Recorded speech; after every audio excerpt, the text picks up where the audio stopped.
RSS ಇರ್ಬೋದು, BJP ಸರ್ಕಾರ ಇರ್ಬೋದು, ಈ ದೇಶದಲ್ಲಿ ಮಾಡ್ತಕ್ಕಂಥ ಅರಾಜಕತೆ, ಅನ್ಯಾಯ, ದಬ್ಬಾಳಿಕೆ ಇವರ ಚರ್ಚೆ ಮಾಡೋದು ಒಂದೇ ಪಾಕಿಸ್ತಾನ, ಬಾಂಗ್ಲಾದೇಶ, ಜಮ್ಮು ಕಾಶ್ಮೀರ ಮತ್ತು ಇಸ್ಲಾಂ ಮುಸ್ಲಿಂ. ಯಾವ ತಿರುಪತಿ ತಿಮ್ಮಪ್ಪನ ಟ್ರಸ್ಟ್ ಇದೆ, ಲಕ್ಷಾಂತರ ಕೋಟಿ ರೂಪಾಯಿ ಹಣ ಕೂಡ ಅಲ್ಲಿದೆ. ಒಬ್ಬೊಬ್ಬ ಆಚಾರ್ಯರು ಕೂಡ ಕೋಟ್ಯಾಂತರ ರೂಪಾಯಿ ಸಂಪಾದನೆ ಮಾಡ್ತಾ ಇದ್ದಾರೆ. ಅಂದ್ರೆ ಆ ಟ್ರಸ್ಟ್ನಲ್ಲಿ ಶೂದ್ರರಿಗೆ, ದಲಿತರಿಗೆ, ಅಲ್ಪಸಂಖ್ಯಾತರಿಗೆ ಅವ್ರೇನಾದ್ರು ಡೈರೆಕ್ಟರ್ ಮಾಡ್ತಾರಾ? ಆ ಬಿಲ್ಲಿನ ವಿರೋಧವಾಗಿ ಮುಂದೆ ಏನು ಮುಸ್ಲಿಂ ಸಮುದಾಯದವರು ಅದಕ್ಕೆ ಯಾವ ರೀತಿ ಹೋರಾಟ ಮಾಡ್ತಾರೆ ಆ ರೀತಿ ಹೋರಾಟಕ್ಕೆ ನಮ್ಮ ಸಂಪೂರ್ಣವಾದ ನಮ್ಮದು ಬೆಂಬಲ ಇರ್ತೈತಿ. ಒಕ್ಕು ವಿಚಾರವಾಗಿ ಏನು ಇವತ್ತು ಕರ್ನಾಟಕ ದೇಶಾದ್ಯಂತ ಒಂದು ವಿಷಯ ಇದಾಗಿದೆ. ಇದು ಮುಸಲ್ಮಾನರಿಗೆ ಒಂದು ಕರಾಳವಾದಂಥ ಒಂದು ತೀರ್ಮಾನ ಅಂತಕ್ಕಂಥ ಮಾತನ್ನು ಅಹಿಂದ ಸಂಘಟನೆ ಹೇಳಲಿಕ್ಕೆ ಬಯಸುತ್ತೆ.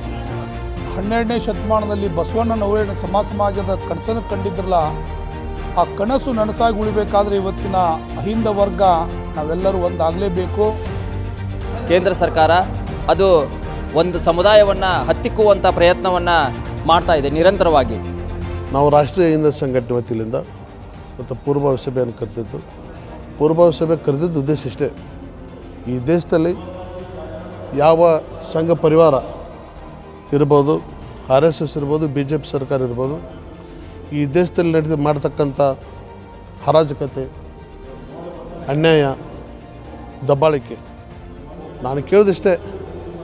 ನಮ್ಮ ದೇಶದಲ್ಲಿ ಬಡತನದ ಬಗ್ಗೆ ಆಗಲಿ, ಶಿಕ್ಷಣದ ಬಗ್ಗೆ ಆಗಲಿ, ಹಸಿವಿನ ಬಗ್ಗೆ ಆಗಲಿ, ನಿರುದ್ಯೋಗ ಸಮಸ್ಯೆ ಬಗ್ಗೆ ಆಗಲಿ, ದೇಶ ಅಭಿವೃದ್ಧಿ ಮಾಡೋದ್ರ ಬಗ್ಗೆ ಆಗಲಿ, ಆರ್ಥಿಕ ವ್ಯವಸ್ಥೆಯಿಂದ ಭಾರತವನ್ನು ಮೇಲೆತ್ತೋದ್ರ ಬಗ್ಗೆ ಒಟ್ಟೆ ಗಮನ ಕೊಡೋದಿಲ್ಲ ಅವರು. ಇವರು ಚರ್ಚೆ ಮಾಡೋದು ಒಂದೇ ಪಾಕಿಸ್ತಾನ, ಬಾಂಗ್ಲಾದೇಶ, ಜಮ್ಮು ಕಾಶ್ಮೀರ ಮತ್ತು ಇಸ್ಲಾಂ ಮುಸ್ಲಿಂ.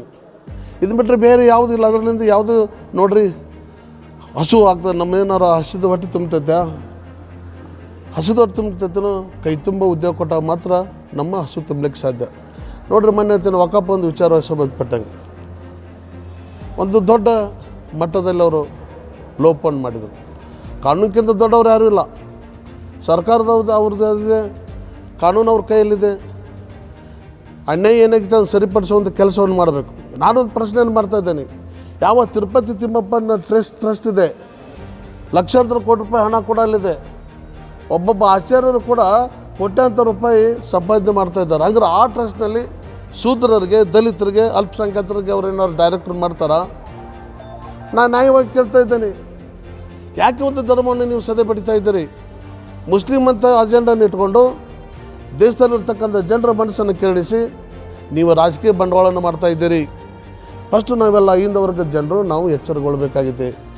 ಇನ್ನೊಂದು ಮಾತನ್ನು ಹೇಳ್ತಾ ಇದ್ದೆ ನಾನು, ಏನಂತಂದರೆ ನಮ್ಮ ದೇಶದಲ್ಲಿರ್ತಕ್ಕಂಥ ಅನೇಕ ಸರ್ಕಾರಿ ಸಂಸ್ಥೆಗಳಿರ್ಬೋದು, ಸರ್ಕಾರ ಆಸ್ತಿಗಳಿರ್ಬೋದು, ರೈಲ್ವೆ ಇಲಾಖೆ ಇರ್ಬೋದು, BSNL ಇರ್ಬೋದು, ಅನೇಕ ವಿಮಾನ ನಿಲ್ದಾಣಗಳಿರ್ಬೋದು, ಎಲ್ಲವನ್ನು ಖಾಸಗೀಕರಣ ಮಾಡಿಬಿಟ್ರು. ಆ ಎಲ್ಲ ಇಲಾಖೆಯಲ್ಲಿ ದುಡಿತಕ್ಕಂಥವ್ರು ಅಹಿಂದ ವರ್ಗದ ಜನ. 75%ಕ್ಕಿಂತ ಹೆಚ್ಚಿನ ಜನ ಅಹಿಂದ ವರ್ಗದ ಜನ ಅಲ್ಲಿ ಕೆಲಸವನ್ನು ಮಾಡ್ತಾ ಇದ್ದಾರೆ. ಅವ್ರು ಖಾಸಗೀಕರಣ ಮಾಡ್ತಾ ಇರೋದ್ರಿಂದ ಅಹಿಂದ ಜನರ ವರ್ಗದ ಜನ ಬೀದಿ ಪಾಲಾಗ್ತಾ ಇದ್ದಾರೆ. ಖಾಸಗೀಕರಣ ಮಾಡೋದ್ರಿಂದ ಅದ್ರ ಮಾಲೀಕತ್ವ ಯಾರಿಗೆ ಬರ್ತೈತಿ? ಅಂಬಾನಿ ಅಂತವ್ರಿಗೆ, ನೀರವ್ ಮೋದಿ ಅಂತವ್ರಿಗೆ, ಮಲ್ಯಾಣ ಅಂತವ್ರಿಗೆ ಬರ್ತೈತಿ. ಅವ್ರ ಕೈ ಕೆಳಗೆ ಕೆಲಸ ಮಾಡಲಿಕ್ಕೆ ಆಗ್ತದನ? ಬೆಳವಣಿಗೆಷ್ಟು ಜನರ ಕೈಯಲ್ಲಿ ನಾವು ಗುಲಾಮರಾಗಬೇಕು. ಅದಕ್ಕೆ ಒಂದು ಕಡೆ ಸಂವಿಧಾನ ಬದಲಾವಣೆ ಮಾಡುವುದೇ ನಮ್ಮ ಅಜೆಂಡಾ. ನಮ್ಮ ರಾಷ್ಟ್ರಧ್ವಜ ಇರ್ಬೋದು, ರಾಷ್ಟ್ರಗೀತೆ ನಮ್ಮ ಯಾವ RSS ನೇರವಾಗಿ ವಿರೋಧ ಮಾಡ್ತಾ ಇದೆ. 100ನೇ ವರ್ಷ ಆಚರಣೆ ಮಾಡ್ಕೊತಾ ಇದ್ದಾರೆ. ಒಂದು ದಿವಸ ಕೂಡ, ಒಂದು ವರ್ಷ ಕೂಡ ತಮ್ಮ ಕಚೇರಿಯಲ್ಲಿ ರಾಷ್ಟ್ರಧ್ವಜವನ್ನು ಏನಾದರೂ ಹಾರಿಸಿದ್ದಾರೆ ಅವರು? ರಾಷ್ಟ್ರ ವಿರೋಧಿಗಳು ಯಾರು? ನಾವು ಅವರ ಪ್ರಶ್ನೆ ಮಾಡಬೇಕು, ನಾವೆಲ್ಲರೂ ಭಾರತೀಯರು. ಅದಕ್ಕೆ ನಮ್ಮ ಅಜೆಂಡ ಇಷ್ಟೇ. ಯಾವ RAS ರಾಷ್ಟ್ರೀಯ ಅಹಿಂದ ಸಂಘಟನೆ ಇಂಥ ವಿಚಾರಗಳನ್ನು ನೇರವಾಗಿ ಖಂಡನೆ ಮಾಡೋದ್ರ ಜೊತೆಗೆ ಯಾವ ಸಂಸ್ಕೃತಿ ನಾಯಕರೆನಿಸಿಕೊಂಡಿರ್ತಕ್ಕಂಥ ಅಣ್ಣ ಬಸವಣ್ಣನವರ ಆದರ್ಶಗಳನ್ನು ಮುಂದಿಟ್ಟುಕೊಂಡು ಸಂವಿಧಾನವೇ ನಮ್ಮ ಧರ್ಮಶಾಸ್ತ್ರ, ನಮ್ಮ ನಿಜವಾದ ಧರ್ಮ ಗ್ರಂಥ ಯಾವುದಂದ್ರೆ ನಮ್ಮ ಸಂವಿಧಾನ, ಅಂಬೇಡ್ಕರ್ ಅವರ ವಿಚಾರಧಾರೆಗಳನ್ನು ಮುಂದಿಟ್ಟುಕೊಂಡು, ಬುದ್ಧರ ವಿಚಾರಗಳನ್ನು ಮುಂದಿಟ್ಟುಕೊಂಡು ನಾವು ಹೋಗ್ತಾ ಇದ್ದೇವೆ. ಎಂಥ ಒತ್ತಡಗಳು ಬಂದರೂ ಕೂಡ ಹಿಂದೆ ಸರಿಯುವ ಮಾತೇ ಇಲ್ಲ ಸರ್. ಸುಮಾರು ಒಂದು 500ಕ್ಕೂ ಹೆಚ್ಚು ಪದಾಧಿಕಾರಿಗಳು ಭಾಗವಹಿಸ್ತಾ ಇದ್ದಾರೆ. ಮುಂದಿನ ನಮ್ಮ ನಡೆ ದೊಡ್ಡ ಒಂದು ಕ್ರಾಂತಿಯ ಕಡೆ. ನಮ್ಮದು ಒಂದು ಇಷ್ಟೇ ಸಾಮರಸ್ಯದ ಬದುಕು, ಸಮಾನತೆ, ಯಾವ ಬುದ್ಧ ಏನು ಸಂದೇಶ ಕೊಟ್ಟ, ಯಾವ ಅಂಬೇಡ್ಕರ್ ಅವರು ಏನು ಸಂದೇಶ ಕೊಟ್ಟರು, ಯಾವ ಬಸವಣ್ಣ ಏನು ಸಂದೇಶ ಕೊಟ್ಟರು, ಅವ್ರ ವಿಚಾರಧಾರೆಗಳಲ್ಲಿ ನಾವು ನಡೀತಾ ಇದ್ದೀವಿ. ಅದ್ರ ವಿರುದ್ಧ ಯಾವುದೇ ಎಂಥ ವಿಚಾರಗಳು ಬಂದರೂ ನಾವು ನೇರವಾಗಿ ಖಂಡಿಸ್ತಾ ಇದ್ದೀವಿ. ಮುಂದಿನ ದಿನಮಾನದಲ್ಲಿ ಈಗ ನೋಡೋಣ ಕಾನೂನು ಏನು ಕ್ರಮ ತಗೋತೈತಿ ನ್ಯಾಯಾಲಯದಲ್ಲಿ ಇರೋದ್ರಿಂದ. ಯಾಕಂದರೆ ನಮ್ಮ ದೇಶದಲ್ಲಿ ಕಾನೂನು ಅನ್ನೋದೊಂದಿದೆ, ನಮ್ಮ ಸಂವಿಧಾನ ಅನ್ನೋದೊಂದಿದೆ. ಈ ಸಂವಿಧಾನ ಇರದಿದ್ದರೆ ನಾವೆಲ್ಲರೂ ಇವತ್ತಿನ ಪರಿಸ್ಥಿತಿಯಲ್ಲಿ ಮತ್ತು 1000 ವರ್ಷದಿಂದ ಹೋಗಬೇಕಾಗ್ತಿತ್ತು. ಅಂಬೇಡ್ಕರ್ ಅವರು ನಮ್ಮನ್ನು ಬಿಟ್ಟು ಹೋಗಿರಬಹುದು, ಆದರೆ ಅಂಬೇಡ್ಕರ್ ಅವರು ಬರೆದಿರುವಂಥ ಸಂವಿಧಾನ ನಮ್ಮನ್ನು ಪ್ರತಿ ಹೆಜ್ಜೆ ಪ್ರತಿ ಸೆಕೆಂಡ್ ಕೂಡ ನಮ್ಮನ್ನು ಕಾಪಾಡ್ತಾ ಇದೆ. ಆ ಸಂವಿಧಾನದ ಮೇಲೆ ನಂಬಿಕೆ ಇದೆ, ಕಾನೂನಿನ ಮೇಲೆ ನಂಬಿಕೆ ಐತಿ. ಮುಂದಿನ ದಿನಮಾನದಲ್ಲಿ ಏನಾಗ್ತೈತಿ ನೋಡೋಣ. ಮುಂದಿನ ದಿನಮಾನದಲ್ಲಿ ನಾವು ಉಗ್ರವಾದಂಥ ಹೋರಾಟ ಮಾಡಲಿಕ್ಕೆ ರೆಡಿ ಇದ್ದೇವೆ. ಏನು ವಕ್ಫ್ ಅಮೆಂಡ್ಮೆಂಟ್ ಬಿಲ್ ಮೊನ್ನೆ ರಾತ್ರಿ 2:35 ಸುಮಾರಿಗೆ ಲೋಕಸಭೆಯಲ್ಲಿ ಆ ಬಿಲ್ ಏನು ಪಾಸ್ ಮಾಡ್ತಾರೆ. ಇವತ್ತು ಹಿಂದೆ ಒಂದು ಕಾಲಿತ್ತು, ಹರಿಜನರು ಹೊಲೆಯರು ಮಾದರಿದ್ರೆ ಅವರನ್ನು ವಿರೋಧ ಮಾಡಿದರು ಕೆಲ ಮನೋವಾದಿಗಳು. ಇತ್ತೀಚಿನ ದಿನದಲ್ಲಿ ಮುಸಲ್ಮಾನರನ್ನು OBC ಮುಸಲ್ಮಾನರನ್ನು ಟಾರ್ಗೆಟ್ ಮಾಡಿ ವಕ್ಫ್ ಆಸ್ತಿಯನ್ನು ಕಸಿದುಕೊಳ್ಳುವಂಥ ಕೆಲಸ ಇವತ್ತು ಕೇಂದ್ರ ಸರ್ಕಾರ ಮಾಡ್ತಾಯಿದೆ. ಅದಕ್ಕೆ ನಾವು ಆ ಬಿಲ್ಲಿನ ವಿರೋಧವಾಗಿ ಮುಂದೆ ಏನು ಮುಸ್ಲಿಂ ಸಮುದಾಯದವರು ಅದಕ್ಕೆ ಯಾವ ರೀತಿ ಹೋರಾಟ ಮಾಡ್ತಾರೆ ಆ ರೀತಿ ಹೋರಾಟಕ್ಕೆ ನಮ್ಮ ಸಂಪೂರ್ಣವಾದ ನಮ್ಮದು ಬೆಂಬಲ ಇರ್ತೈತಿ. ಅದರ ಜೊತೆಗೆ ರಾಜ್ಯ ಕೇಂದ್ರ ಸರ್ಕಾರ ಏನೇ ಮಾಡಿದ್ರು ಕೂಡ ಅಭಿವೃದ್ಧಿ ದೃಷ್ಟಿಯಿಂದ ಮಾಡಬೇಕು, ಅಭಿವೃದ್ಧಿ ವಿಚಾರ ಮಾತಾಡಬೇಕು, ಅಭಿವೃದ್ಧಿ ಮಂತ್ರ ಮಾತಾಡಬೇಕು. ಅದೇ ಬಿಟ್ಟು ಜಾತಿ ರಾಜಕಾರಣ ಮಾಡುವುದು ಸೂಕ್ತವಲ್ಲ. BJPಯವರಿಗೆ ಮತ್ತು ಕೇಂದ್ರ ಸರ್ಕಾರದವರಿಗೆ ಏನು ಕೆಲಸಪ್ಪ ಅಂದ್ರೆ ಬರೀ ಜಾತಿಗಳ ಮಧ್ಯೆ ವಿಷ ಬೀಜ ಬಿತ್ತುವಂಥ ಕೆಲಸ ಕೇಂದ್ರ ಸರ್ಕಾರ ಮಾಡ್ತಾಯಿದೆ. ಅದನ್ನು ನಾವೆಲ್ಲರೂ ಕೂಡ ಖಂಡಿಸ್ತೇವೆ. ಎಲ್ಲರೂ ಕೂಡ ಮುಸಲ್ಮಾನ್ ಬಾಂಧವರ ಬೆಂಬಲವಾಗಿ ನಾವು ನಿಲ್ತೇವೆ. ನಾವು ಈಗಾಗಲೇ ಸಂವಿಧಾನವನ್ನು ಒಪ್ಕೊಂಡಾಗಿದೆ, ಸರ್ವರ ಸಮಬಾಳು ಸಮಪಾಲು ಅಂತೇಳಿ. ಆ ವಿಷಯದಲ್ಲಿ ನಮ್ಮ ದೇಶ ಸಮಪಾಲುವನ್ನು ಪಾಲನೆ ಮಾಡುವಂಥ ದೇಶ. ಆ ದೇಶಕ್ಕಾಗಿ ಎಲ್ಲ ಜನಾಂಗದಲ್ಲಿ ನಾವು ಬೆಂಬಲ ಮಾಡ್ತೇವೆ ಅಂತ ಈ ಸಂದರ್ಭನ ಹೇಳ್ತೇನೆ.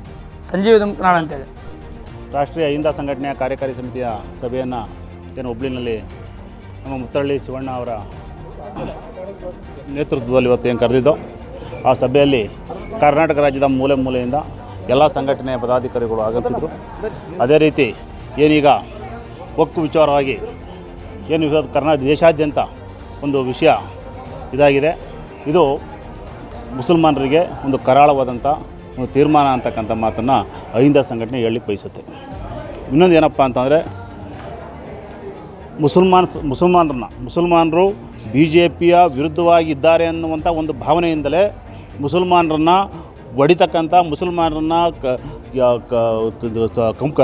ರಾಜಕೀಯವಾಗಿ ಮತ್ತು ಅವರನ್ನು ಎಲ್ಲ ರೀತಿಯಲ್ಲೂ ಮುಗಿಸ್ಬೇಕು ಅನ್ನೋ ಕಾರಣಕ್ಕೋಸ್ಕರ ಈ ಒಂದು ತೀರ್ಮಾನವನ್ನು ತಗೊಂಡಿದ್ದಾರೆ. ಇದನ್ನು ಅಹಿಂದ ಸಂಘಟನೆ ಕಡಾಖಂಡಿತವಾಗಿ ಖಂಡಿಸ್ತದೆ ಅಂತ ಹೇಳೋ ಮಾತನ್ನು ಬಯಸ್ತೀನಿ. ರಾಷ್ಟ್ರೀಯ ಅಹಿಂದ ಸಂಘಟನೆಯ ರಾಷ್ಟ್ರೀಯ ಹೋರಾಟ ಸಮಿತಿಯ ರಾಜ್ಯಾಧ್ಯಕ್ಷನಾದಂಥ ನಾನು PK ನೀರಲಕಟ್ಟಿ, ನಮ್ಮ ಉದ್ದೇಶ 12ನೇ ಶತಮಾನದಲ್ಲಿ ಬಸವಣ್ಣನವರೇನು ಸಮಾಜದ ಕನಸನ್ನು ಕಂಡಿದ್ರಲ್ಲ, ಆ ಕನಸು ನನಸಾಗಿ ಉಳಿಬೇಕಾದ್ರೆ ಇವತ್ತಿನ ಅಹಿಂದ ವರ್ಗ ನಾವೆಲ್ಲರೂ ಒಂದಾಗಲೇಬೇಕು. ಅಂಬೇಡ್ಕರ್ ವಾದ ಉಳಿಬೇಕು, ಬುದ್ಧನ ತತ್ವ ಉಳಿಬೇಕು ಅಂದಾಗ ಮಾತ್ರ ಭಾರತ ವಿಶ್ವಗುರು ಆಗಲಿಕ್ಕೆ ಸಾಧ್ಯವಿದೆ. ಈ ಒಂದು ವಿಚಾರಧಾರೆಯನ್ನು ಇಟ್ಟುಕೊಂಡು ಇವತ್ತು ಸರಿಸುಮಾರು 500 ಜನ ನಾವು ಇಲ್ಲಿ ಪದಾಧಿಕಾರಿಗಳು ರಾಜ್ಯದಿಂದ ಎಲ್ಲ ಜಿಲ್ಲೆಗಳಿಂದ ಕೂಡ ಪದಾಧಿಕಾರಿಗಳು ಬಂದಿದ್ದಾರೆ. ನಾವು ಈಗ ಅದ್ರ ಬಗ್ಗೆ ಅಮೆಂಡ್ಮೆಂಟ್ ಏನಾಗಿದೆಯಲ್ಲ ಅದ್ರದ್ದು ಕೂಲಂಕುಷವಾಗಿ ನಾವು ಇನ್ನೊಂದು ಸ್ವಲ್ಪ ಸ್ಟಡಿ ಮಾಡಬೇಕಾಗತ್ತೆ.